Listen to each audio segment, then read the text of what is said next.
Welcome to the new Overlords Podcast. I'm Max, and this is a video game show where I'm joined every week by a treat of a podcast host. It's Sema. Hello there, Sema. Gosh, I'm a treat because of Halloween. I get it. Yes, Halloween, trick or treat. Halloween is coming out. This is our Halloween episode, even though we're doing nothing for it. I could put on my helmet, I did buy some Halloween candy this year. I bought a lot. I've pretty much eaten quite a bit of it. Well, 3 weeks ago, I'll get that off. We're going to talk about that slop I later. don't buy candy because I'm bad at not eating candy. Well, it was like 2 weeks ago. I bought a bag of really cool Snickers that were like the nougat is green, but I liked it and I like Snickers. So I Amazon Fresh. I ordered it up. I buy the bag. It's now a week to go to Halloween, and it's gone. And it's sold out on Amazon Fresh, so I can't even get any more. I bought these like they're I don't know if they're called minis or whatever, but they're smaller than I've ever seen before. They're like the size of your thumbnail, and it was like Snickers and Twix and everything. And it's hilarious because they just wrap them in the normal paper, so they'll be like one letter. Yeah. S. Oh, that must be a Snickers. Yeah. Exactly. I was very careful not to get, I'll get the regular Halloween size, the snack size, but not the like super mini size. Cause then you got to tell the kids, take like 30 of them, because even that doesn't equal like a full size. I don't know. Take a handful. I'm not going to make you take like one little, you get, it gets like smaller and smaller. You have that little box of like Milk Duds or whatever. And eventually it's going to be like the box is going to have one in there. That little mini box with like one Milk Dud or something in it. One tiny Milk Dud. Yeah. So that's lame. Speaking of tiny, have you seen Tiny Chef? Is he the little felt guy? Yeah. I've seen him. He's getting a little over saturated, over commercialized lately, but yeah. I don't know about over commercialized, but he's definitely oversaturated. But yeah. Well, I've seen him in a couple ads now, like for other things. So I'm like, I haven't. No. He's sold out to the man. I was all in on you, bud, and now you sold out. You Tiny Chef, you're a sellout. No. Yeah. All right, but we have a lot to talk about today, so why don't we get to some of that as well? In fact, some of it's not so fun, so let's get that out of the way in the beginning. The unfun, sad news, and then, as I promised in the pre-show, we will be talking about the Federal Reserve and Jerome Powell and interest rates, which really makes game shows, game podcasts these days. So I'll be sure to clip that and make a YouTube short of it for you all as well, so you can just watch it over and over and over again. So let's get into it. Let's talk about some news. Good news, everyone. Well, not good news. After playing New World for about a week and a half, getting deeper and deeper into it, having a really good time, writing my notes as I went along for the podcast, that we're still going to talk about it today and talk about all the content, but I'm like getting more and more excited, writing down all these things that I like about it and how I think it's just such a great MMO. Yesterday comes along and smacks us all in the face with the news that Amazon is having major layoffs. As part of that, the gaming division is also having some of those layoffs. And in particular, New World has been hit by that. And not only hit, and at first it was like, oh, well, maybe they're downsizing the team a little bit. And I was reserving judgment on what it was going to do. In fact, in my head, I'm like, well, maybe it's not going to affect the game at all. By the end of the day, the news announcement was up on the New World website saying development has ended on new content for New World. We will keep the game alive through 2026, maybe not even to the end of 2026. That remains to be seen, but we will be giving players at least 6 months notice before we take down the servers. No new content. Development has ended. And then we were also getting news, which is the worst news out of all of this, is that some of the members of the team have already been either let go or made part of the layoffs, because they're complicated on how these kinds of layoffs works, especially in a company as big as Amazon. Those people may be off of the team at this point, but now have an opportunity to go find other jobs inside of the company. Anyway, all of that happened as of yesterday. The fallout and analysis is still going on today, and that's what we're going to do a little bit today. But then I'm going to, in the second half of the show, I'm going to talk to you in detail about why you may want to get in and play it for the next 6 months, just to try it out, because you can get a lot for a cheap amount and see a great MMO that it's a shame is not going to be around. Yeah. I mean, it'll be history, so you have a chance to play it. Yeah, it'll be one of those things that people talk about, like WildStar, where people today still keep saying, oh, I wish I had played WildStar. Here's your chance. And we might do, with our gaming group, some content in there. Like, I haven't done Catacombs yet. I'll explain what that is. We might have some of that kind of thing going on over the course of the winter, just for fun. Anyway, Amazon is making major layoffs. There are other sort of like bad parts of that. So one of the things we showed in the pre-show, I'll show here in just a second about what they're doing instead. But the New World, new content development is gone. A significant amount of their first-party AAA game development is now halted. We expect, although it's not been directly confirmed, we expect that also means the Lord of the Rings MMO that was in development, and then it wasn't in development, then it was back in development. We expect that is halted as well. I feel bad because I feel like it's my fault, because they were listening to me a couple 3 weeks back when I was saying, why would we even make new MMOs? Yeah, well, yes, it's very, very difficult. It's a very hard business. It's a hard business, and also like I'm a dedicated MMO player, but it doesn't mean I'm going to jump on a new MMO. Right. I'm dedicated to the ones I'm already playing. Right. I don't have, so it's sort of like if a new MMO comes on the scene and they're like, our combat is great, I'm like, well, I'm used to the combat I know. I don't care what your combat. I mean, I care that it's not terrible. Yeah. So Stask is asking, is that based on anything or just speculation? The Lord of the Rings MMO part is mostly speculation, except because they haven't called that out specifically, but they did say first-party AAA game development is mostly going away, and our focus on MMOs is going away. So, yeah, Amazon and their partner for the Lord of the Rings game hasn't made a statement, and they haven't responded yet. So, So yes, still rumors on that, and we will keep up to date on it. What is Amazon going to be doing instead? Amazon is going to be doing more games that they feel are going to push their Luna Cloud platform, for one, and for two, are going to fit more with like the casual gaming that they feel is more appropriate to their brand these days, which means games like this. Yeah. And I think they claptrap. They want games that people can play on their TV. Yes. Not, and that they can play in a party, not in a party, like a party going into a dungeon, like at a party. Yeah, party games. And the one that they've released recently and have promoted is this Snoop Dogg courtroom. What is it called? Courtroom Chaos, starring Snoop Dogg. And it's AI driven. And what it seems like is you get to kind of like ad lib a little bit, and the TV listens to you, and they put it through like an LLM, and Snoop Dogg then reacts to like what's going on about like this fake courtroom case. It's like a little bit of a party game. And like here at this point in the trailer, they show as he's giving his verdict, whatever kind of like Mad Libs stuff that you've said throughout the courtroom case, they send it to an LLM image generator and generate an image and show it to you. So this is that image getting created. It turned out that the birthday cake that was stolen and eaten out of the fridge, it was actually for the dog. So now there's a picture of, hey, ChatGPT, make me a picture of someone eating a birthday cake that was meant for a dog and show the dog looking confused next to the refrigerator. And that's what it did.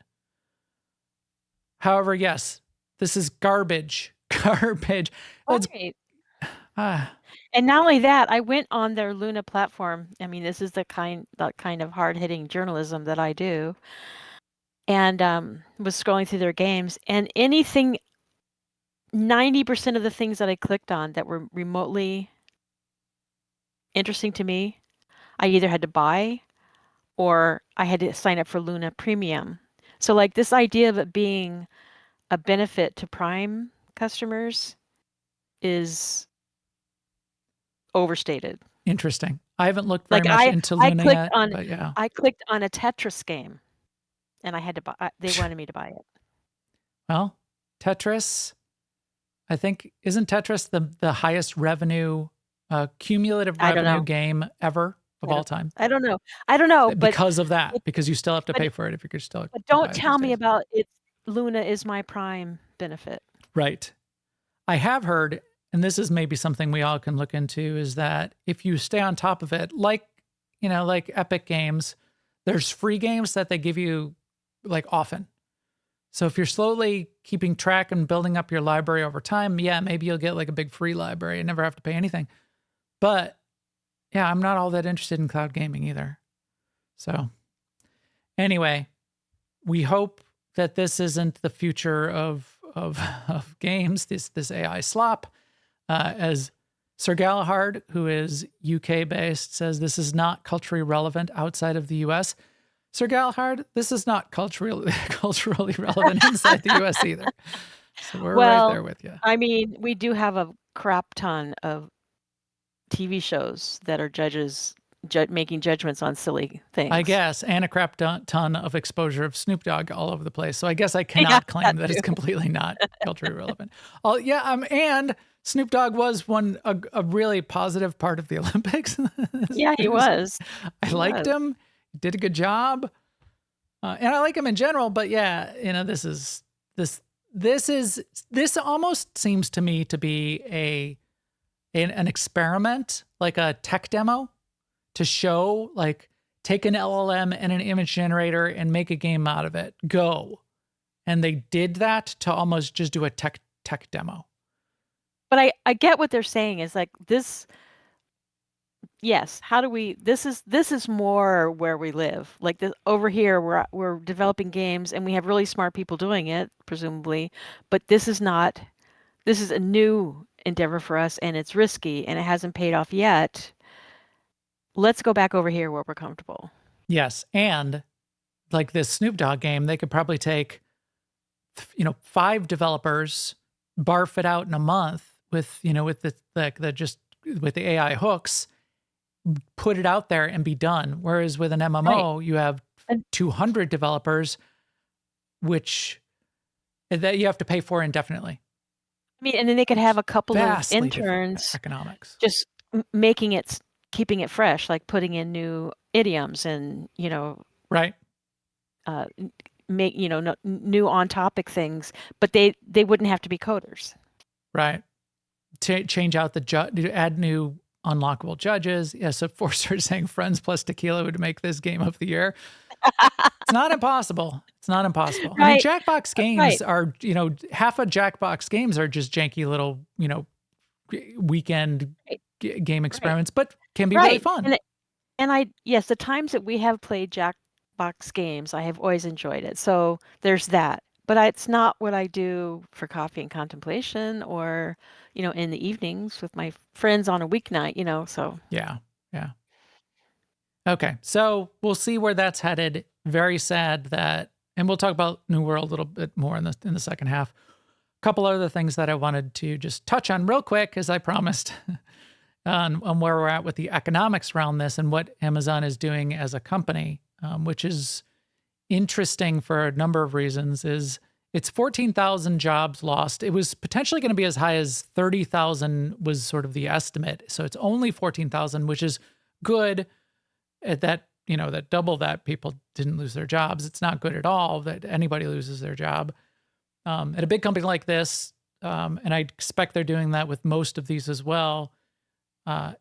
Typically with Amazon, and I know what happens with Amazon. There'll be severance, which is, it's still not good, but there will be severance. There will be almost always an opportunity to also go look for other jobs in the company. So hopefully those people, not all 14,000 of those people, will be completely out of luck with nothing. The other thing that it's interesting is a couple other numbers that are interesting. So Amazon employs about 1.5 million people. So this is a small number. I mean, this is 1%. So this is like if you had a company of 100 people and you were going to have a layoff of one person. So it's still 14,000 people is 14,000 people, but it's small for Amazon. It was and not. I also want to say, because we are into games, I mean, this kind of movement in terms of layoffs and hiring goes on every week of the year. Yes. But this is in our faces right now. Yeah. And the 14,000 is not in the games division. The 14,000 is across Amazon. It did hit the games division as well. And they decided to take it out of the AAA development arm, which took New World off the table. So that's why it makes it the biggest game news out of this. But also, why are they doing this? So Amazon is an interesting company. Amazon, is a big company, makes a lot of money. They make a pretty good profit margin. They make, around 30% profit margin, which is industry leading. That's very high. However, most of that profit comes from AWS. It does not come from Amazon.com. It does not come from selling stuff. It certainly doesn't come from the games either. And because so much comes from AWS, it means the game division is probably down around 10%, 12% at best, potentially down as low as 4 or 5% is some of the estimates that I saw in net profit margin. And when you have a profit margin of a division of a big company, and when we talk about Microsoft in just a second, it's the same thing when they're going to be pushing for 30% for Xbox. When you have a profit margin of a growing part of the company that is so much lower than the rest of your business, it's a drag on the overall net profit margin. And then what you do is you get all of the big investors, which are everybody who has retirement funds and all of that, and employees who all have stock options, looking at that going, why? If this is never going to come up to and be part of the profit of our business, a profitable part of our business, wouldn't it be better to get rid of all of it and then just be making, 40% profit margin on AWS? I don't know. You want to diversify. You don't want to put all your eggs in one basket. So that's one reason that companies will make these other investments, but you want them to mature over time. MMOs are probably the worst in terms of dragging down the profit margin in general. Very high operating costs. So you've got a whole bunch of people that you need to pay for forever in perpetuity. That kind of thing is very unique in gaming and very, very expensive relatively.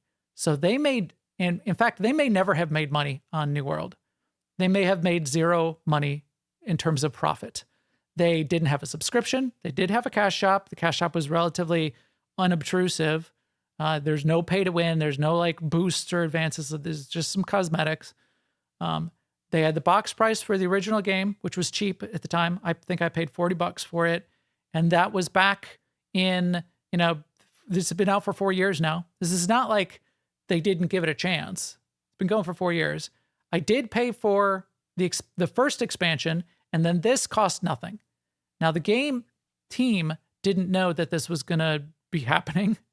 Although you can now guess in retrospect the fact that they were giving away the expansion and the preview expansion for free, and nobody has to pay for anything right now. And there's almost nothing to refund. Anybody who's bought cosmetics in the past couple of weeks is probably not very happy. You see those posts out there, but it was probably not profitable. And as part of that, they probably looked at it and said, is that the right thing for us and for our company? Because for some reason, all of the companies, all of the biggest of the big companies are asking themselves this question right now. And Microsoft is asking themselves this question as well. So this news came out about a week ago, and when Microsoft published, or it was leaked, that Microsoft is going to be pushing their Xbox division to rise to a 30% profit margin. and it's probably half that right now at best. I think Microsoft is in a little bit of a unique position with their division, with their Xbox division, in being able to achieve something like that when an industry average for game studios is more around 10%, 12%, which is the same growth rate of the S&P 500, 10%. So if you're not making over 10%, you're kind of in a tough spot as a company. Sony makes about 16% net profit. So is Microsoft cracked? What are they doing? Why is Amazon doing this? Google's probably got the same calculations going on internally. I think everybody and all of these executives, they follow each other in doing this, is looking at where are we at in terms of interest rates, where are we at in terms of the cost of money and the return on investment for us as a business. Where is our net profit margin at? Is this a time to start tightening things because we don't get free money anymore? We did just get today, as of this afternoon, breaking news, the Fed did just decrease interest rates in the US by another 0.25%. We're down to around 4%, but that means 4% on federally backed treasury bonds and 4% as the federal backed lending rate. So if you're not making over 4% return on investment and net profit in your business, you might as well not be in business, because I as a person with money in the bank can just go get a treasury bond and get guaranteed 4% backed by the federal government. Why would I get a risky 4% from you when I can get a guaranteed 4% for the next 12 months at a minimum? Okay, so profit margins is where all of this kind of jank right now is going on and where these belts are being tightened. Jerome Powell, in his meeting this afternoon, also said, we're expecting that the picture isn't as rosy as we thought necessarily, and interest rate cuts in December aren't 100%. There's still, we might do another one then, but we might not. I think everybody's getting ahead of that and saying, we need to be careful about our margins and make sure And Amazon, we're doing what we need to do. in particular, has another drag, which is Amazon Echo, still not profitable. Amazon Echo's not profitable. Who knows what if Twitch is even profitable? Right, but my point there was that they still have a commitment to Echo, which makes it even harder for them to commit to New World, which is riskier, and they don't know that it's ever going to. Right. Like Echo may never, but it's still doing a thing that they want it to do, which is it engages with us. And it's part of their core business, yeah. Directly with one of their core businesses, which is Amazon shopping. Kind of, but they haven't seen the numbers there. Right. People don't use it for shopping that they want. Right. But people aren't buying New World that they want, so they chop New World. Echo isn't bringing in the customers that they want, but they're not chopping Echo. Yeah. Even Amazon's shopping business is nowhere near. Even that alone may not be over like 10%. That may not be performing in terms of net profit over the S&P 500, which is weird. I mean, everybody thinks that, Amazon, Jeff Bezos. Oh, that was my last point on there, which was all of these articles that are saying Jeff Bezos killed New World. Jeff Bezos doesn't run the company anymore. He's not the CEO. He has influence because he's a board member. He only owns 10% of the company anymore these days. He had nothing to do with the New World part of the decision at all. He may have influenced the conversation around net profit, but that's it. That's it. So stop saying Jeff Bezos did blah, blah, blah. He's not even the boss of the company anymore. Okay. All right. So that's enough. That's I'll click that and make that into a YouTube short. Tune in to subscribe to my economics newsletter, and we can talk about that more. Post in the comments if you think 10% net profit is too much or not enough or whatever. Spinning off of that, Microsoft news, an interesting, more fun story that's developing is what's going to be going on with the next Xbox. Will there even be another Xbox? And these rumors of, Costco's not even selling the Xbox anymore. A lot of those have been blown out of proportion. Xbox will continue. Microsoft is making a new Xbox, purportedly. And more speculation and leaks is coming out around what the next Xbox might be. And that's just something I am interested in and want to keep an eye on. The latest thing that came out this week is just more reports that they will likely, and this came from like some side conversations with Satya Nadella, they might be leaning harder into the Xbox as a PC to the point that it may play Steam games. Either you can like boot into a desktop mode, like a Windows desktop mode, and just install Steam and play, or, which I would prefer, and this is not part of this, this is me hoping, just make Steam a first-class Xbox console client. That would be really cool. I think that'd be very interesting. What do you think of this, Sema? Do you think we should be able to play Steam games? I don't know. I'm confused right now because the cost of the Xbox keeps going up. Consoles in general keeps going up, and for me personally, why wouldn't I just stick with my PC? For you, who's comfortable with PC and wants to do that, I think you're right. You would just stick with your PC. But what if you're a person who plays games on a console, doesn't have a gaming PC, and looks over at your friends who play Steam and go, well, yeah, should I get rid of my Xbox and get a gaming rig, which costs more than an Xbox? Or could I get Steam games on my Xbox? And will that still lock me deeper into the Xbox ecosystem? Mm-hmm. I think there's a play there. I do. I agree. I totally think it would be a good idea. I don't know if consoles will go through a further slimming, which might leave Xbox out. I don't know. So Galhard suggesting, branded PC capable of playing Xbox games. That's kind of what it would end up being. However, it's really kind of almost no different than a Steam Deck, which is just a Linux PC that runs a Steam client on top of it. Mm-hmm. So back in the day when I was working at Microsoft, the first Xboxes, and they've always been, but even more so in the very beginning, it was just a PC wrapped in a shell. I had one of the beta Xbox consoles even before they were released, doing testing on it. They had to send me, and I was an employee at the time, so they were testing it with employees.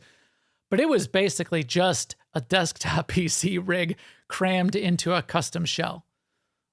And the first ones that were produced had some custom parts in there, but it was still just a PSU and a graphics card and a motherboard, backboard. It's always been a PC. You've never been able to boot into Windows. In fact, I think I can't say that. You have been able to hack it in the past. I think like in the Xbox One days, people were buying them and like stacking them up in a data center and hacking them to run like distributed computing on them and stuff like that. But if it's a Windows PC and I can run Steam games on it, and that keeps me tied into like the Xbox store and into the Xbox ecosystem, that might be the play. That might be the way to go. And then Microsoft just put all their games on Steam also, and they'll make money on that end too. We'll see. Yeah, I think it's just a lot of money on the table, and companies are figuring out how is the best way to go after it. Yes. And in doing that, in being the platform, getting back to the previous discussion about net profit, that's a way that Microsoft can raise the overall profit margin of their business, because when you're the platform and the store, you make a much higher profit margin. And they're certainly better positioned to do that than Amazon. Right. And Sony. You take a company like Valve. Valve's private, but their profit margin is estimated to potentially be as high as 40 or even 50%, which is mind-blowing. And that's because they're the platform and the store. And that's all they do. And they're not like building the next giant MMO, dragging down their net profit margin. So we'll see. Fallout Day.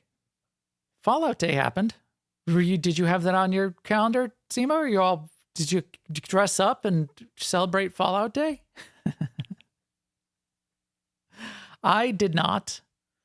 I didn't know it was, I mean, I knew of the day from a lore perspective, but I didn't realize this was like a day celebrated and was not, I never kept up to date that Bethesda would do a thing around Fallout Day in general.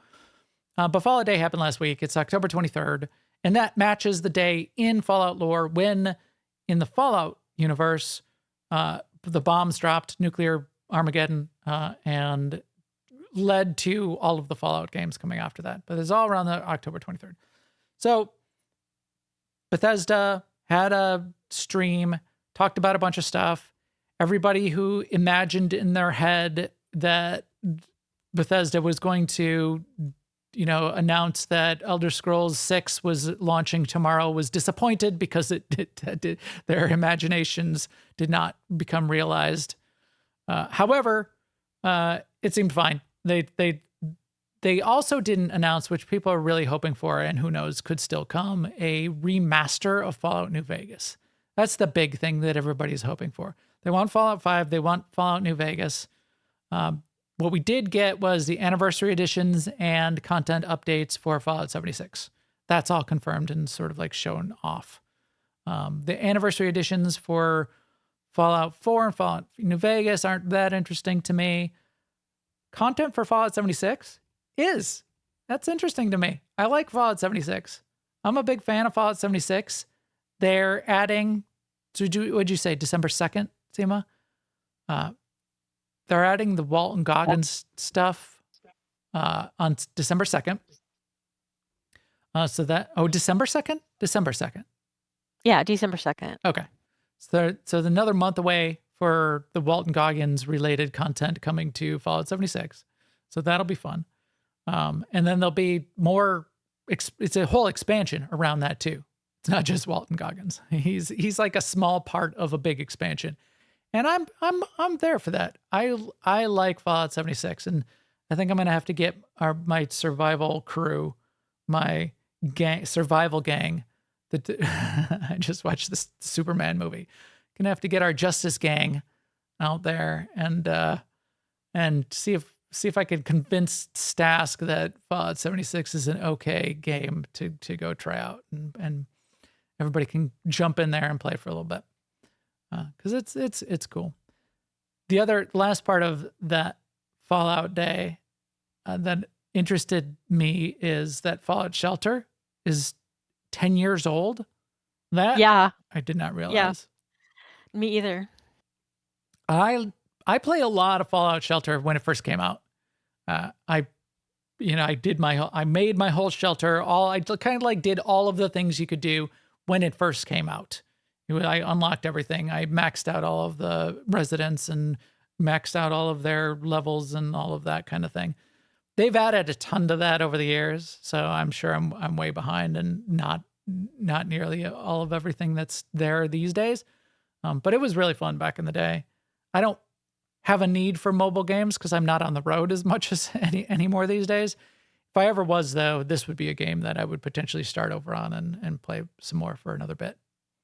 It would be cool. Fallout TV show quests completed 24 million in Fallout Shelter. Okay. Wow. So I guess they have the Fallout show integrated into Fallout Shelter. That's cool. Finally, a little fun side debate that I wanted to show off, Sema. This whole yellow paint thing there was an interview that came up recently with Naoki Hamaguchi around the Final Fantasy VII Rebirth and the yellow paint in the game. And this is a perennial debate that's gone on in video games. Is the yellow paint good or bad? Do we like it or do we not like it? The yellow paint on the way to go. The ladder with the yellow paint on it shows you that this is a place that you can climb in the game and shows you kind of like where you're supposed to end up. The ledges with the yellow paint make it very apparent that this is a place that you're supposed to be able to climb up on, where the ones without yellow paint, don't bother trying to jump around and trying to climb up on those because you can't. The great debate is, nah, this is lame. It ruins immersion. You're lame if you use it and have it in your game. Versus, without it, how am I supposed to know that I was supposed to climb up on that ledge? I stood there for 10 minutes looking around. I had no idea where I was supposed to go. And sometimes it will be the same people making both of those arguments at the same time and not realizing the cognitive dissonance. So yeah, Galahad, exactly. I think that is a good option, which is toggleable, or which you can fudge with game design in a few different ways, as Forster is suggesting, lighting or other kind of highlights that aren't as immersion breaking. But there is, so you were explaining, Sema, about the quest markers and the paths, the path on the ground and that kind of thing. Right. So in WoW they do this thing. It's not a path on the ground. It's like a little diamond in your vision, almost in your HUD. But it shifts because it'll tell you if you need to go down or up. But it tells you where the quest is that you're heading towards, where it can be found. And if you have that golden diamond in your crosshairs that you're going the right way. Again, it's configurable. You can turn it on, you can turn it off. I like it. Like sometimes when I do, especially if I do an activity in a game that's like a puzzle or a secret, I sometimes do it with the guide. Somebody wrote a guide. I do that in one hand and I'm walking in the game in the other hand. And that is puzzly enough for me. Right. Like translating what this picture is into what I'm actually seeing on the screen. Reading the solution. Yeah. Right. Reading the solution is puzzly enough. Because, I mean, I do like puzzle games, don't get me wrong, but puzzles and MMOs tend to be not really puzzles. They're just sort of like keep trying different things until it's the right thing. Yes. And I don't have a lot of patience for that. Yeah. So I for one, use yellow paint type things. It depends on... And I get what people say, like, why not make it so you can turn it off? Right. If I was going to take a screenshot, I would definitely want to turn it off. So I get the immersion thing, the immersion argument. Just immersion isn't as important to me as it is to some people. So, yeah. You can have an empty room, an empty white room with a big red button on the far wall of the room that the player is supposed to press next, and have some subset of players that walk into that room and go, what do I do? I don't understand. What am I supposed to do next? So having an affordance or having a way to lead that class of players through a potentially more complicated navigation of your game world, I don't think is bad. Configurable to turn some of that on and off, I don't think is a bad way to do it. I think, and what I would urge people to sort of just keep in mind and remember is that when a developer or a group of developers thinks about adding a thing like this to a game, they're thinking, how can I make it more fun for more people? Yes. How can I attract more people to their game? They're not thinking, how can I dumb this down so that you'll be really bored? Right. And if you are really bored, then turn it off, or maybe this isn't the game for you. It's not that big of a deal. Or maybe like staring at a rock wall and pondering the right handhold for 10 minutes isn't the game. Maybe the game is the thing that's at the top of the rock wall, so you can have a fun fight with your giant sword. Like this guy's got the sword on his back that's taller than he is and must be dragging around on the ground constantly. Maybe that's the game. So it doesn't matter that you've got the yellow paint on the wall, because that's not the game. It's not a Where's Waldo of handholds. Machete's got a good point there, which is another place that I would use these if I was a streamer or streaming. So you'll have toxic players that go into the streamer chats and will criticize a streamer because they've got the yellow paint on or whatever. If I was a streamer, I would definitely turn on the yellow paint, because I'm doing 5 things at once. I'm talking to players. I'm like half paying attention to a game. I'm not, they're not magical, super brains.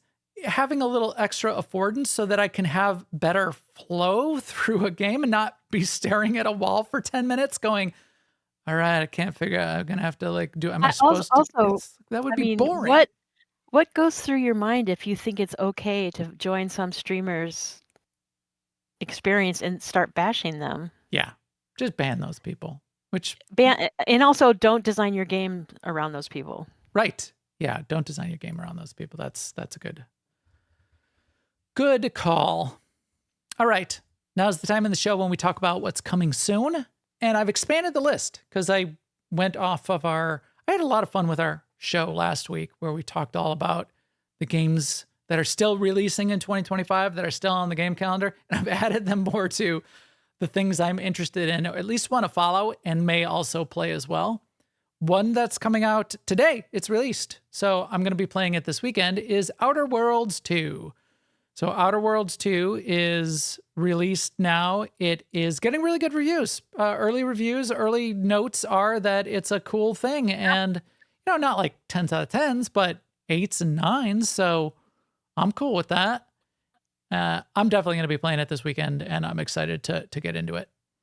It's got a couple good twists. And we'll see how far I get, because I'm not big on the only hands type games. Only hands. We have to remember that. We have to have our only hands segment for Sema. Yeah. We'll see. I'm just, it's supposed to do everything that the first game did, which I didn't play very much at all. But like even tune it up and do it better. Hearing that is great for all of the fans for sure. And I think it's going to be really cool. Oh, yeah. Oh, good. I forgot about that. I was going to say, I didn't know if you could or not. Forster saying you can play third person. Yes, well, I forgot about that. Yeah, absolutely. Yeah. And in fact, playing it in third person is being debated, and a lot of core fans of the series and this type of game are saying, "Oh no, you got to play it in first person." I'm definitely going to play it in third person. I love playing these kinds of games. Any game I would prefer to play in third person. I'm assuming it's made for that. Some games, first person games, when they do a third person, are kind of janky and don't work. Well, fine, then I'll play it in first person. But third person, I much prefer. Just it immerses me into the game more. I know it's not supposed to, but it does, because then I see more. I get more around the character and the character themselves, being able to see my character, what they're wearing, what they're holding, how they're moving, immerses my brain into the world more than like this janky window and just a gun sight in front of me. So I like it. I'm definitely going to play it in third person. Also coming up then on November 10th, I was watching a dev stream on this. Enshrouded Wake of Water is coming up. Big expansion release for Enshrouded. I think that's going to be on my radar and something I'm definitely going to be playing. I've got these a little bit out of order, don't I? Because Friday, what is today? Wednesday, tomorrow, Thursday, Arc Raiders is coming out. I'm probably not going to play Arc Raider, but I like what I'm seeing from Arc Raiders. I just wish it was PvE. I wish there was a PvE mode. The weird thing about Arc Raiders, and I've watched a couple of reviewers talk about it in detail, is it's PvP, but it's like at least half PvE in the PvP extraction map, because the Arc, which is sort of like the AI controlled robots and drones that are flying around, are omnipresent and serve different roles, and you have to fight them at least as much as fighting other players. And in fact, it generates this kind of content, at least for the streamers. Maybe that's going to go away as soon as you get hardcore sweats in the game. But the early access players, where they're like starting to just team up against the robots, even though they're supposed to be fighting each other as well. Because it's that the way they've done the AI and the way they've made the roles of the different robots in that game just seems very, very interesting and well done. So it's fascinating to me. I wish it was straight up PvE. I would be playing it. I may still get into it because I'm liking what I'm seeing. And I think it's going to be a big thing this fall. For that class of shooter, we've got a lot of really high-end shooter games this fall. So it's going to be tough where they're going to fit. But that extraction shooter, Arc Raiders, I think is going to be hot. Straight up first-person shooter games. Battlefield 6 is hot right now. And Call of Duty Black Ops 7 is coming out on November 13th. I'm afraid that Call of Duty Black Ops 7 is going to be the one that gets overshadowed more than anything else. However, that's looking really good to me too. And I will play that a little bit in the campaign just to try it out. Then, that's November 13th for Call of Duty Black Ops 7. Then keep an eye out as we get further into the winter. December 2nd, WoW Housing will definitely be in that. I'm sure you and I are both excited for that. And to get our remix rewards into WoW Housing, right, Sema? I know. I don't think you'll be able to, though. We shall see what happens with the WoW Housing. I did see, and it may be completely unfounded, but there was some friction amongst the community based on some things that were happening with WoW Housing Alpha on the PTRs or PTSs, whatever they call them, in that the limits of what you could place in a particular room or in a particular house were cranked up, or the limits were cranked down or whatever. And a lot of people expressed a lot of frustration that they were much too low, and now I can't make the designs even that you were showing me in the previews. So we'll see where that's going to end up, and it's still all in testing and it's still all alpha, so it may be unwarranted to even guess if any of that is real. So we'll see. Well, I mean, we'll see. I was going to say it should be higher than alpha. I mean, December is a month away. Anyway. And then December 2nd, we also get Star Wars in Destiny. I think I'm going to end up playing that. And then December 16th, as long as they don't push it off, which is not unlikely for Snail Games, Arc Ascended is getting their new expansion and brand new story and brand new content, Lost Colony. I've talked about that before. All right. That was a bunch. So we'll still talk about New World a little bit, and maybe a little bit about No Man's Sky too. But this podcast is brought to you by Garden and a Goat, new upcoming game from Contemplation Games. Doing a lot of work on our own drones in that game, The Drone. I was doing some of that work myself over the course of the past week. It's really fun. We're going to be unveiling that soon, probably the next couple weeks. This podcast is also brought to you by Alea Yacht Est. AIE-guild.org. That's the game community that Sema and I are part of. We're doing a lot of fun things there. And Star Wars: The Old Republic. We've got our fun mount up on mounts at the end of our fun night on Tuesday night and do a slow ride around the fleet, around all of the people that are just logged in that MMO. That's turning out to be a really fun part of that night. Yeah. I'm really kind of liking that. We're getting like a lot of people that are logged in, just other players that are logged in, like commenting on it in general chat and looking at us strangely, like, what is going on? We're riding, like half of us are riding the big pod racers around the fleet slowly. And drew some attention. And then this is also brought to you by our chat room and everybody watching at home, everybody watching on YouTube and listening on all of the ways you can listen. You know, you can talk to your Alexa, play new Overlords podcast. You can do that and she will do it for you. So, even mine way up. Alexa, stop. How did she hear me? I'm down in the basement. Mine heard you too. This is why I was saying echo when I was talking about it earlier. Okay. I'm going to try not to yell at everybody. Alexa, stop. Alexa, stop. She's right, ignoring can you. Hear that? You probably can't hear that. No, it's making a big noise upstairs. I gotta run upstairs and tell her to stop. No, you can do it. Do you have your phone? I do have my phone. Is this a thing we can do on our phones these days? I think so. I think you can tell it to dismiss. Alexa, Can I talk to it? No. You have to. There. Okay, I stopped it.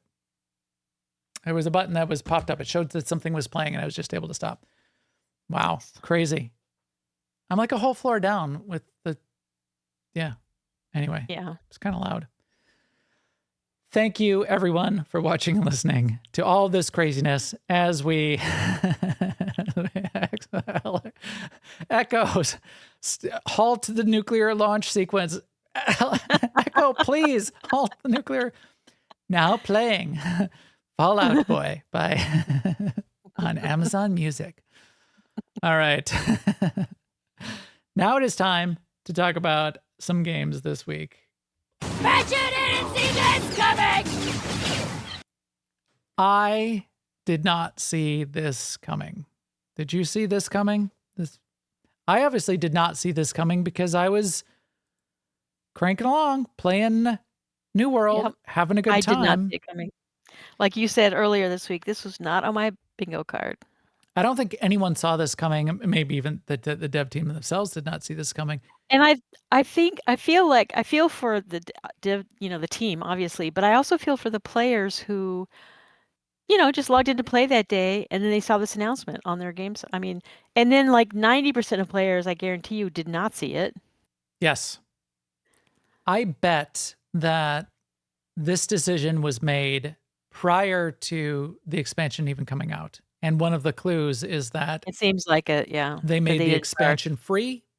Yeah. And they made the previous expansion free. And it's all free. Nobody's paying anything. People are we're still paying for cosmetics, which is bad, but right. You can still buy the currency, which I think they should have turned that off, but I guess that's a hard decision to make. It's probably more layered than I'm giving it credit. And that would potentially have been too much of a tell that bad things were happening.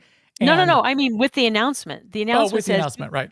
Yeah, the announcement says you can continue to buy currency, and I'm like, nope, they should turn that off. They should.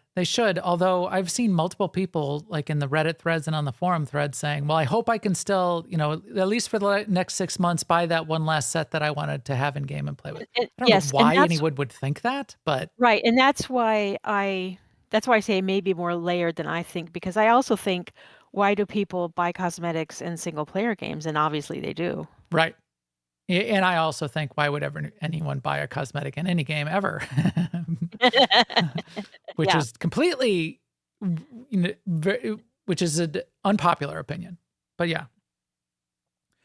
So it's weird. It's unfortunate because I feel like, and a lot of people feel like, New World has ended up in one of the best places it's been since launch.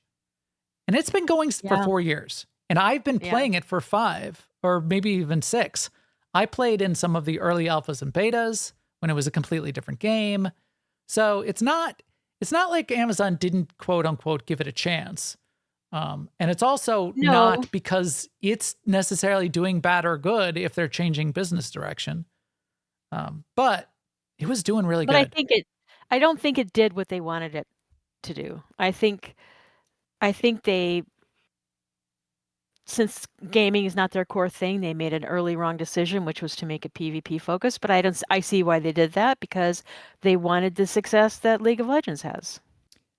I think they also had this idea that the game engine was going to develop into something more than it has and become like the next Unreal, which would then justify losing money on the MMO potentially if it's gaining them money from a platform perspective, and that never manifested. Although I think the game engine is wonderful. I hear side rumblings only this week. I've never heard this before, but only side rumblings that it's buggy and hard to develop in, which would be unfortunate.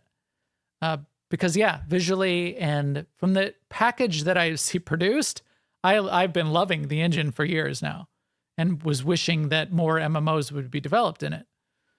But maybe that's not the case if it's really hard to work with. Right. But I think that initial PvP decision put them sort of on the back foot that they had to recover from, which took 2 years. And then And actually, they never did recover from it because people still say, "Oh, I don't like New World because it's PvP centric." Right. Whether it actually is anymore or not. Right. Yeah, it's a shame. And then we're watching this dev team video. When did this come out? 3 weeks ago. And the worst part of all of this is I really respect the dev team. I think they've done a really interesting thing here. And maybe they didn't make all the best decisions. And yes, maybe there was always problems with the game, but no game is perfect. And people have always criticized every game. WoW is terrible. Not only is WoW terrible, but it's dead. They've made the worst decisions ever. This is all completely broken.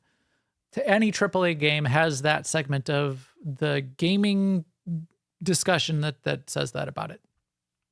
So many parts of this game were beautiful and wonderful. I think they did a great job. And I applaud them.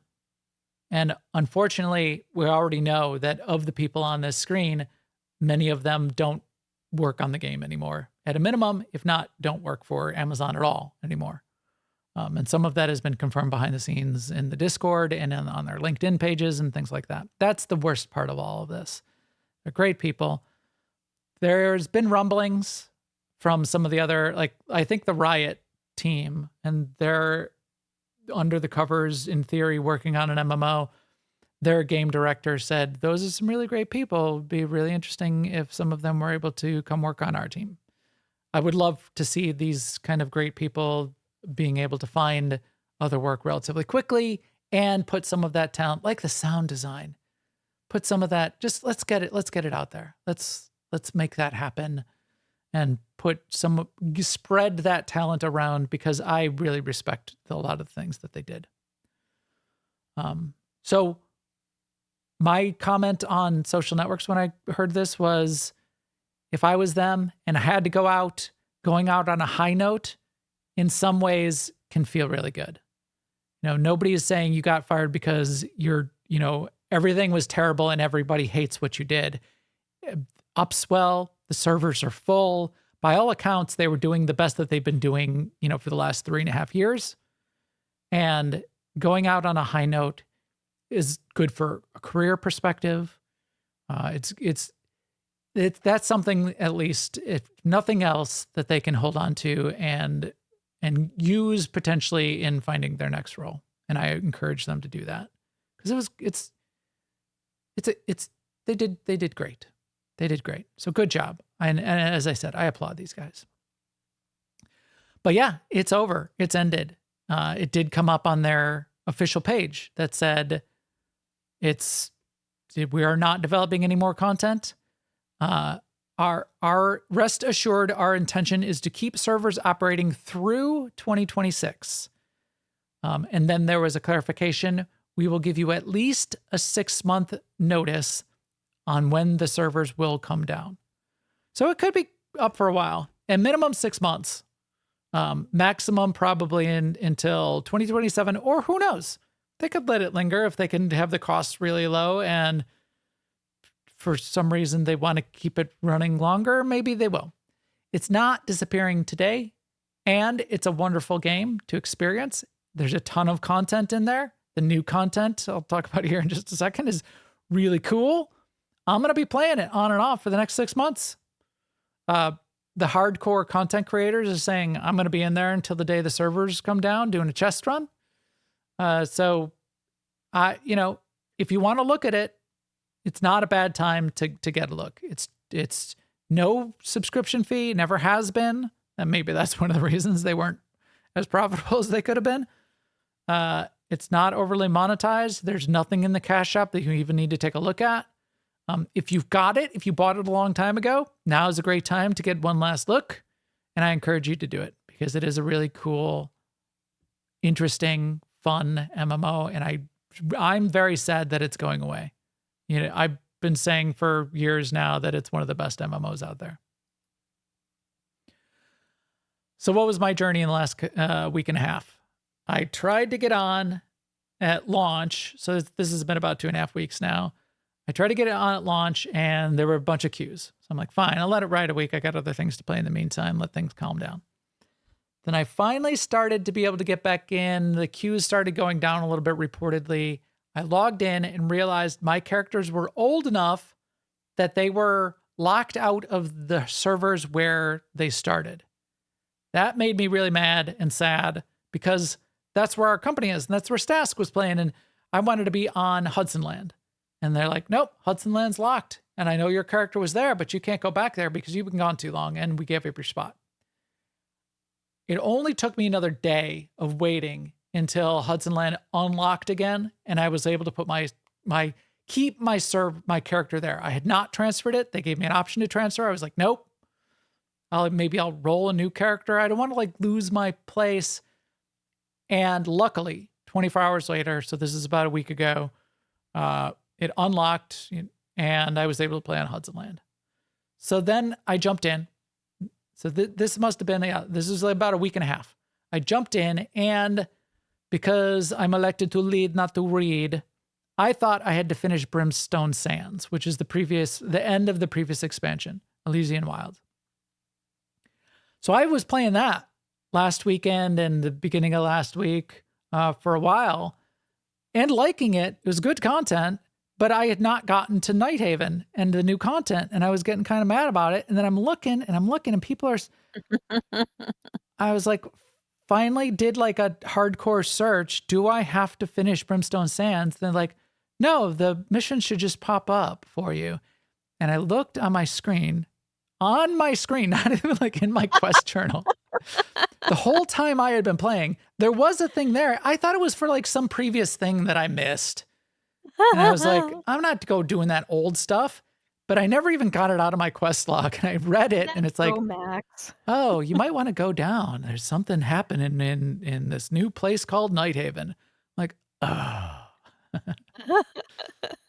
So this past weekend, I've been playing Nighthaven all weekend, and I leveled up to the new maximum level. I got probably about 2/3 through the story content. I got to see all of that stuff. I got to see some of the new gearing, got to see the werewolves and see the vampires, and it is great. Playing the game was still a challenge, is still a challenge. It continues to be a challenge. I forgot how to play for one and had to deal with that and sort of got myself into a bad spot in a couple places because I had forgotten how to play. I forgot that there was a block in the game, right?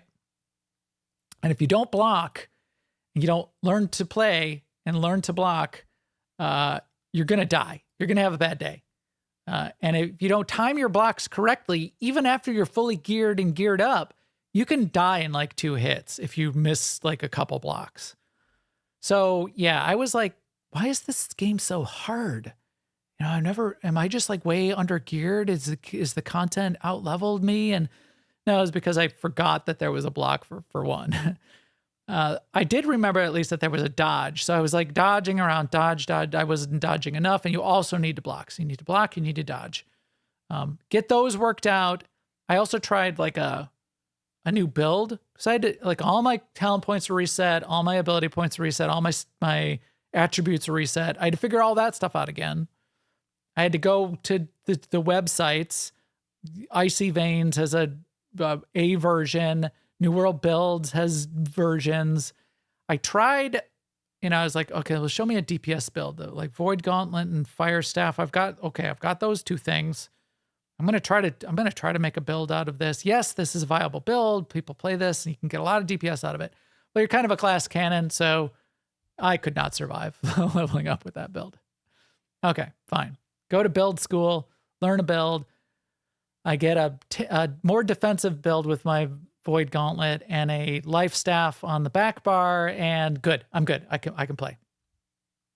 So I get to go and play around and meet the vampires and meet the werewolves. You don't meet the werewolves. They only are bad guys. I don't think I met a nice werewolf yet. Vampires are antagonists, but also some of them you do quests for them and are friendly. And there's what's his name? The main vampire. His name is Alexei, who's basically Dracula. I mean, it says the Castle of Dracula. Alexei is Dracula. So although although he seems like a protagonist and you like team up with him, spoilers. Well, I mean, spoilers for content that's no longer being developed. I won't go too many spoilers, but you start out, you meet him, and he seems like he's friendly, but then maybe he's not so much. You meet his daughter. She's definitely a protagonist. All of the rest of the vampires that you're meeting, and this was kind of weird, they're weird looking. They're like 7 or 8 feet tall compared to your character. You say your character is 6 feet tall. They're like 7.5 feet tall at a minimum. Almost all of them. Their hands are like 2 feet long. They're distorted and they're weird and they're pale, except for the hot vampire daughter. And she's a straight up vampire, but for some reason she just looks like, you know, she was the one in the preview screens and on the website. For some reason she looks completely like normal and cute. And I guess you know why, because they needed the hot girl or an attractive character of some kind to sort of be a main protagonist. So she's not a mutant weirdo vampire. Okay, fine. But the rest of the vampires are weird, but not in a bad way. I like the art style. Had fun with that. The setting, the places you go to, Alexei's castle, the castle of Dracula, gothic vampire castle, enormous. These giant battlements and even like navigating the quest that they first have you do is welcome to the castle. Alexei welcomes you. Hey, we're having a big ball. You have no gift to bring? Go to my cellars and bring the wine. Well, even to like find the wine cellars, they tell you, this is like the lead in of the quest is like saying, it's going to take you a while to get there. And like the consigliere or whoever you're talking to says, you got to go up and down and around and through the courtyard and down and find your way. And I don't envy you having to go down into the cellars because there's not a happy place down there either. So finding your way through this giant castle is bigger than a town. It's like bigger than Stormwind, just this one castle. And then I got into the other town and the main, like sort of like the main town where all the players congregate in this zone, like the Stormwind of the zone is like a big cathedral with like everything inside the cathedral is like hardwood and wood paneling and Baroque architecture, really cool looking, but it's just one big cathedral that basically is a whole town inside of it. And it's beautiful. It's well designed, the whole expansion, just all the zones. It's a little bit darker than I would have liked. And when it becomes night in the game, it's a little bit darker. The thing I liked much more about Elysian Wilds was all of the plants glowed and the emissive textures on all of the nature of the Elysian Wilds looked amazing at night. And it really brought the night to life. And you enjoyed the night in that way. This, not so much because it's fog and it's vampires and it's gothic vampire land. And I didn't enjoy the night as much in this. You know how I am about day and night, Sema. Yeah. I was ranting about nights that are just too dark and I can't see. But yeah, otherwise, even the landscape, navigation, finding your way around, fighting the werewolves and going into the werewolf dens, that's all pretty cool. The tarot card circus good guy NPCs that you go on quests for and are part of the story. They're very cool. There's that person there, Fortune Mother, I think she's called. She's cool. Boy, there's lots of things to collect. You have to collect all the tarot cards. You have to collect all the memories. You have to collect all the lore objects if you want. All of that is really cool. So there's all the great things to explore. And I recommend it as a result. The one bit of content I didn't get to that I wish I had is endgame content called the Catacombs. And what the Catacombs is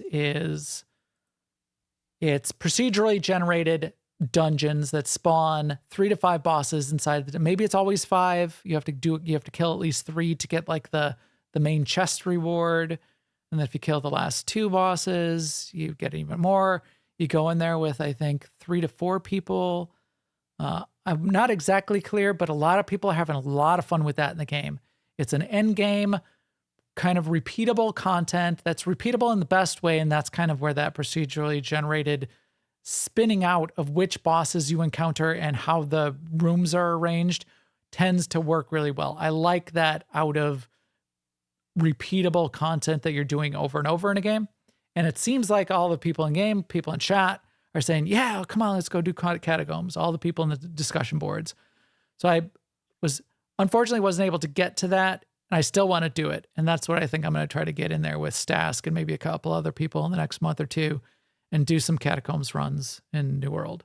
Seems like a great thing that people are really enjoying and having fun with. Not that it matters, but on the downside, the 2 things that people are having downside with, or the main thing that people are having criticisms of, was the gearing system and there being too much gear and making it too hard to get the exact gear pieces you want, because there's like 5 slots on every piece of gear and 3 to 4 of them will be like permanent, unchangeable affixes on the gear when the gear drops. And of those affixes, there's dozens of them. I tried to like look it up on a couple of the sites, like the wikis, and it seems like there's, maybe like 50. So if you want like a specific gear piece, like extra, like maximum defense, the maximum defense perk, to have to like get out of a list of 50 to get the random drop out of all of these gear pieces that has that specific one of 50 that you want. And, or if you were trying to get like 3 of 50 and then like 2 open slots that you have control over, it's really, really hard to get the exact piece. And it's a lot of RNG, and a lot of people have been railing against that. And kind of mad. However, it's 2 weeks into the expansion and people were like, why am I not best in slot already? Well, maybe it's better that you're not. And do you need best in slot to be successful in the game? No. And what is best in slot? Well, mathematically, somebody said this was. Well, maybe you're just fine without it. And maybe the fun of it as like an ARPG would be continuing to just see over time if someday you magically get that super max piece, but maybe you don't need it, and grinding it out over time is a better way to do it, because that's how Diablo and Path of Exiles work. But it's not how it worked before, so people aren't very happy about that. And crafting was a way before to sort of like swap things out and get better pieces and slots. And that was deprecated, and the crafters were kind of mad about not being able to be crafting the best in slot pieces anymore these days either. Finally, the piece that I thought was a little out of place, that wasn't up to the quality that I expected everywhere else, was the voice acting, surprisingly. They had really come up, I felt, in the updates to the core game with the voice acting, especially of like the character Grace O'Malley. When you create a new character, Grace O'Malley is the pirate girl who like leads you to each new settlement and through your early progression in the game. She's wonderfully voiced, has a great personality, really fun to listen to and talk to. And I feel like a lot of the characters, even like Alexi, the main vampire character, I thought the voice acting was okay. It's like I feel like Alexi was sort of like a bad impression of Severus Snape, and he talked really slow. Welcome to the castle. I'm Alexi the vampire, and I need to tell you. It's like, Cecilia, or wherever the vampire daughter, she seemed good. Her voice acting seemed good. I kept running into characters though where I'm like, it's only okay. And some of the intonation and pronunciations I didn't like. And I'm also listening to an audiobook right now where I'm not liking what the narrator is doing with pronunciations, and it keeps like jolting me in my brain every time I hear one of them. So maybe I'm more sensitive to it at the moment. But that was a downside for me. So it being hard and me dying a lot was a downside. A little bit of the voice acting was a downside. Most of everything else for me was an upside. And that is my experience in this past week in New World. So, but you said player character names. I mean, oh, I had that bullet in there. Why? Perennial problem with players. I'm back in the game. It's a wonderful game. And I keep running into, like Captain Poop. Why you got to call yourself Captain Poop? Like multiple players whose names had poop in them. Why? I don't know why. Why you want to be that? Why you want to be known as that? Why you want to run around as that in the game? It's terrible. I don't like it. Yeah. You talk about, yellow paint on a wall being immersion breaking. Yeah. Captain Poop is 1,000 times more immersion breaking. So there you go. That was my note on that. Oh, and then there was the one other bullet point, and they show it in the trailer here. There's at one point where you talk about arachnophobia mode. Let's see if we can see it here. They just show a flash of it where you're fighting spiders in these spider tunnels. In order to get into the spider tunnels, they make you lay on the ground. You can, press Z to like lay on the ground, and then you can like army crawl. They make you army crawl through a spider tunnel that's like all webbed. That's how they make you like get into that spider tunnel. And I gotta say, there it is. I just did it again. Yeah, I saw it. Yeah. I don't have arachnophobia. I don't mind fighting spiders in games typically. I don't like spiders in real life. Maybe I have a tiny bit of arachnophobia then, of any bug. But that little zoom through the tunnel, they make you go on your stomach and army crawl into the spider tunnel. You talk about anybody who's got arachnophobia mode, that's got it just heightened. It suddenly I got it. I'm like, okay, I get the arachnophobia mode. I don't want to be like army crawling face first into a spider hole. I mean, come on, guys.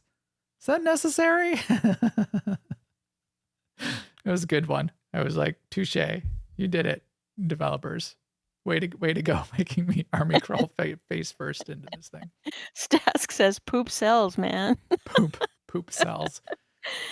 That makes so little sense. It's not, I don't like it when developers make you deal with poop in games. And I didn't have to in this game so far, or this expansion at least. I don't remember if I had to do it in the other early expansions. WoW constantly makes you do it. Yeah, there's at least one in every X pack. Yeah. All right, that's enough for New World. Immersion. Speaking of WoW, quick update from you. How's your journey to ahead of the curve going, Sema? So we are at that point in the raid where the second to the last boss, we've downed him a few times, but it still takes us oftentimes takes us a few attempts. And we're at that part where by the time you get to the last boss, which is our goal, you're already kind of tired. It's towards late in the evening. So next week, we're going to do one more time where we run the heroic bosses all the way up to the last boss and then try against the last boss. But after that, we're going to extend. And what that means is we'll extend our raid ID and we'll be able to start right on so in the early in the evening, we'll start our attempts. And typically, the times we've gotten ahead of the curve has been when we started doing that. So I have high hopes. I like that system in WoW of being able to skip ahead to the fight that you're working on from week to week. This fight is very, like the first phase of it is very hard to survive. And the second phase is very hard to survive. And the third phase is very hard to survive. So I think we're we have our work cut out for us, but I'm optimistic. Yeah. Excellent. Well, we're I'm going to op- keep up to date on this one for sure. it's a good fight too. Like I personally have a hard time staying alive, but I will learn it. I will learn it. Yeah. You learn as soon as you can learn to stay alive, then even if you're not like finishing the fight fast enough, if you learn the dance and learn to stay alive, then you get to the point where you start doing more and more DPS, you know where other Yep. players are going to be, you know when you need to heal, then And all of that stuff will start to come together. Old and absent raid leader Makia, the way he put it was, as you get to know, when you first start a complex fight is just chaos. Yep. And the more you get to know it, everything slows down and you start having time to make choices and react to totally. things. Everything slowing down is totally a thing. Yeah. Which I really feel every time I start redoing tough fights over and over. So yeah, that's good. Yep. Have you had to pick up any poop? Like multi-dimensional dementious poop yet? I have this memory of someone saying, okay, this is the poop quest for this X pack, but I don't remember what it was. I do tend to just sort of like grit my teeth and try to go through it without thinking. In previous X packs, I've actually refused to do them, but then sometimes they're just in the way of other things you need or want to do. Gail has a really interesting spin. What if you had to collect spider poop? I know. That would be the worst. Can you have an arachnofecal phobia mode? And I was thinking about that this week because WoW has a lot of spiders, and especially in this X pack, there's a lot of spiders. And so I can see why they why they said, you know what, if we're going to go ahead with this part of the story, we're going to need to do an arachnophobia thing in our UI. Yeah, well, there's a whole race of spiders. Yeah. And they're on the good side and on the bad side. Yeah. Protagonists and antagonists and NPCs as part of the story. So yeah. Yeah. Yes. But I mean, even just like events that happen out in the world, it's like, okay, it's me and like 20 spiders right now. Right. Yeah. All right. Well, to wrap us up for this last couple minutes, I will talk about the other game that I've been playing, besides Star Wars: The Old Republic, No Man's Sky. And so you talk about the bright spots in the gaming industry. Hello Games continues to be one of those. They just seem to be doing everything in the best way possible. Probably a beacon for all the AAA studios even to watch and follow. I think it would be much. We would all be doing great if we could if every studio could be like Hello Games. I've been doing the Expedition. So I mentioned that it dropped last week, and I did a little bit of it even before the show last week. I'm almost done with it now. I was playing a lot of No Man's Sky or New World instead, but I'm almost done with the Expedition. It has been pretty fun. And basically, no big features were released with this Expedition, but it was another one of those challenge modes expedition seasons, and I've been having a lot of fun with it. They added one new thing, which is part of the story of this expedition is there was a Corvette lost in space, and you're kind of like following its journey and encountering iterations of this same Corvette that have been destroyed in deep space. And you encounter 5 of them, and you have to build this little beacon and fly around until you find it. But once you do, and I think you could redo this when you get back into the main save, is there are then 2 containers in this wreck, and you fly your Corvette over to this deep space wrecked ship.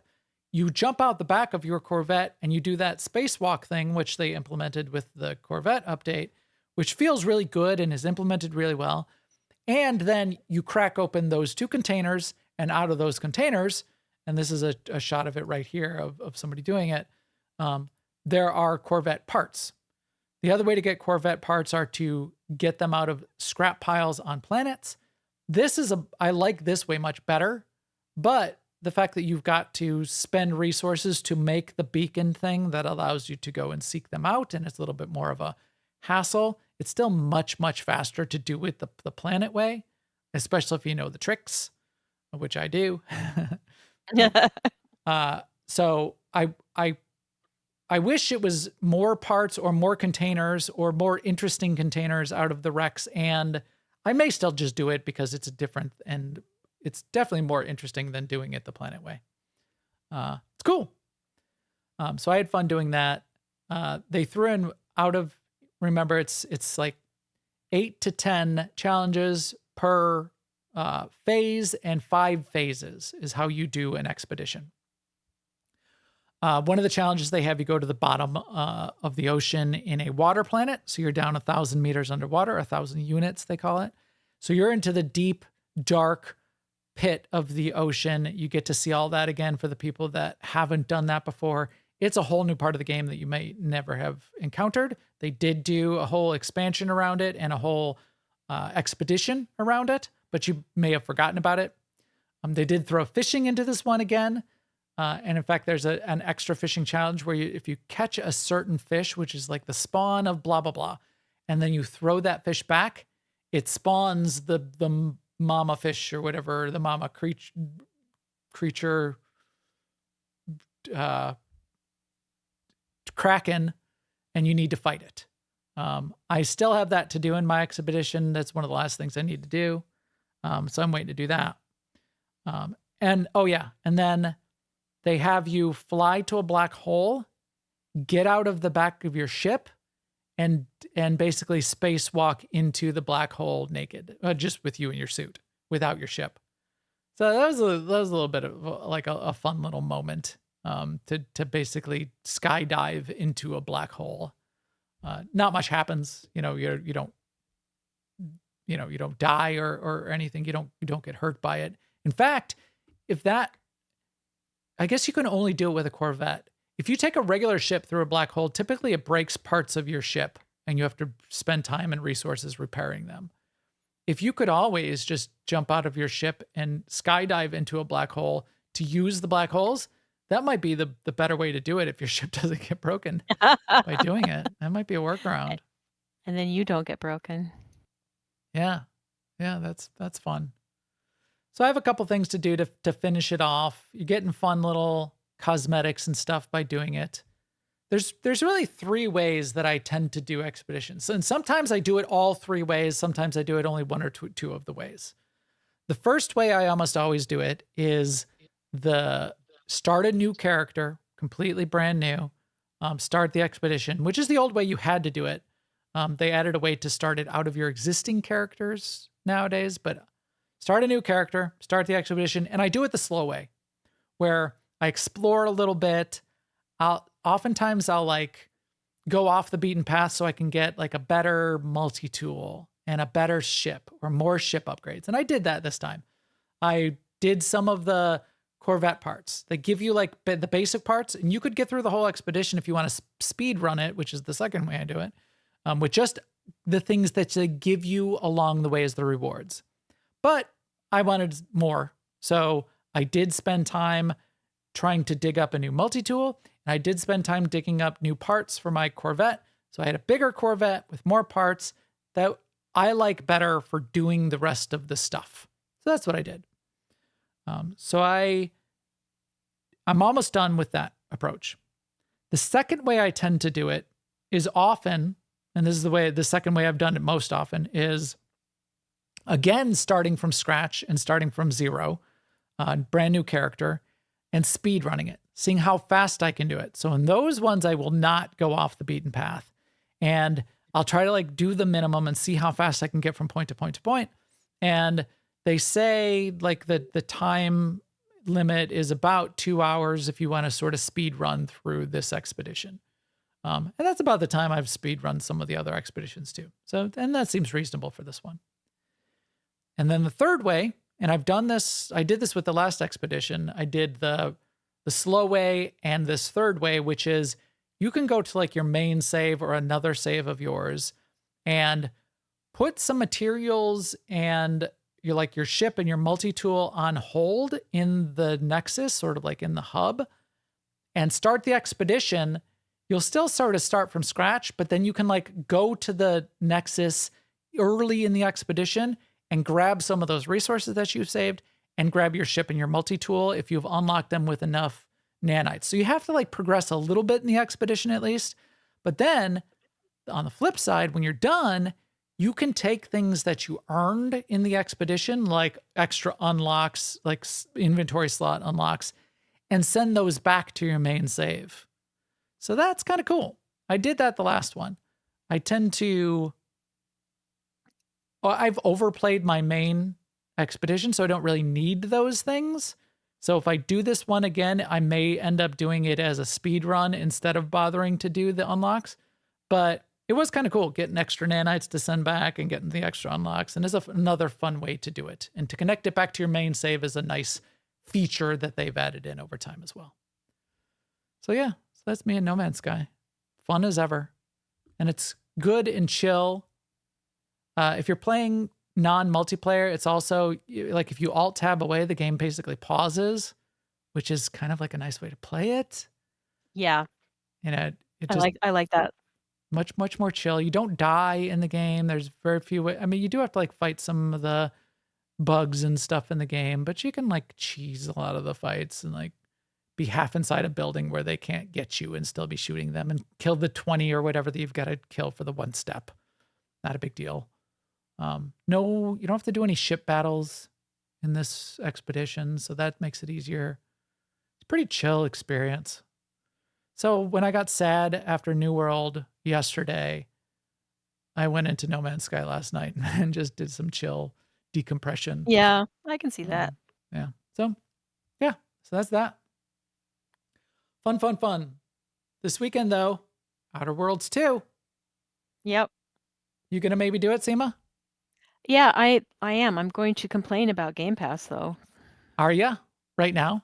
Yes. Okay. Well, lay do it you on want to me. hear? Yeah, okay. So I went to Outer Worlds 2 in Game Pass. There's a big green install button, Uh-huh. which there should be. But there's also this thing that says included with Game Pass, and it says 1 of 2 editions. So to me, that says this green button with install is one of the editions that's available with included with Game Pass. What's the second one? So the 1 of 2 editions is a link. So I click on that.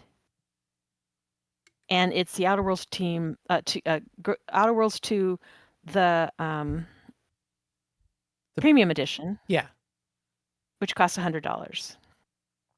100? Yep, $99.99. That's a lot. Then when I click on the 1 of 2 editions link, again, I think I'm going to go back to the one I can just install. But then it went back to the Outer Worlds 2 $69.99 edition. I mean, I'm not saying I didn't have a way of getting back to just the one I can just install. Yeah. But it's just... It took you to the store, and then you're out of Game Pass, so you're in the main store, and... Yeah. But then not only that, when I was on that screen, too, with the install button, it also said, or you can play it on the cloud. And I said, well, why don't I be a modern gamer and play it on the cloud and not install it on my PC? But that's grayed out. Oh, that is? So I don't even know what that means. It's grayed out, and when you click on it, nothing happens. Play with cloud with your subscription. And you've got Ultimate, so it should work. Yeah, I don't know. I was thinking about that too. I wanted to try a cloud game at some point. I wasn't probably going to do Outer Worlds that way, but is it not one of the ones that's on cloud? I don't know.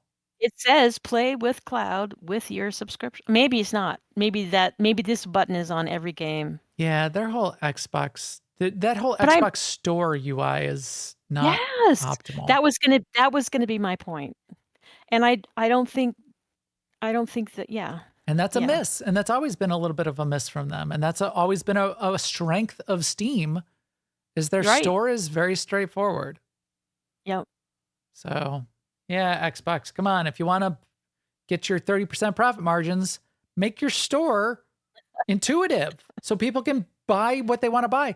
Also, one of the things they took away, which is where I was expressing a little bit of dismay, was it used to be if you had Game Pass and you wanted to buy like the premium edition, they would give you a discount on the premium edition to like upgrade to it. And they're not doing that anymore. And that's known that they're not doing that anymore. But yeah, there's Forster in the chat room saying, tried to sub to Game Pass today, but the sub page was broken. Yeah, that's terrible. Guys.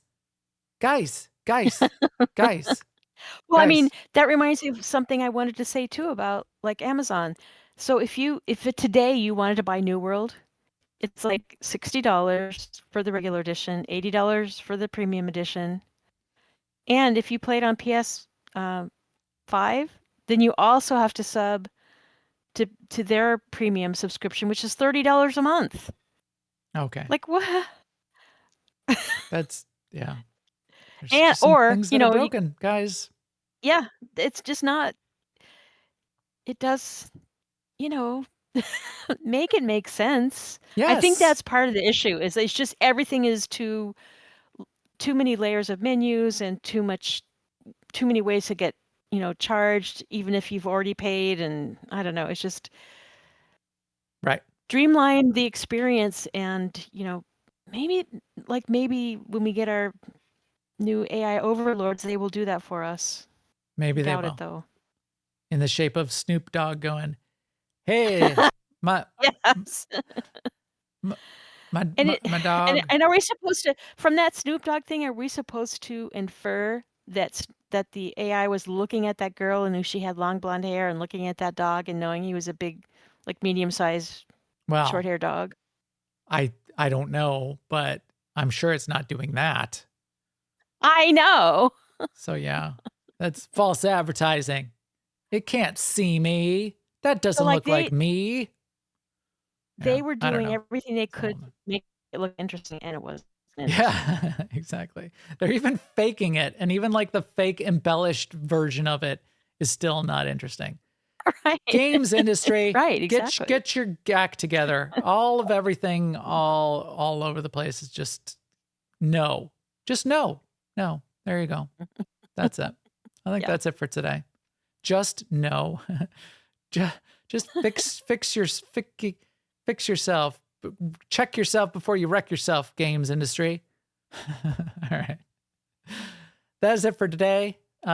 Be sure to watch YouTube shorts for when I post my discussion of Jerome Powell's monetary policy. And all the feed and subscribe links are on newoverlords.com. And our video is going to be up on New Overlords, as it always is. You can get in there and check out our show last week, which was, I really had fun going through all of the games that are still coming this 2025. That was cool. I'm sure we'll do one for 2026 too. Please come chat with us in our chat room and Discord at newoverlords.com/Discord. You can also follow on all the social networks, and we'll keep you up to date there too. And with that, we will talk to you soon. Later, everyone.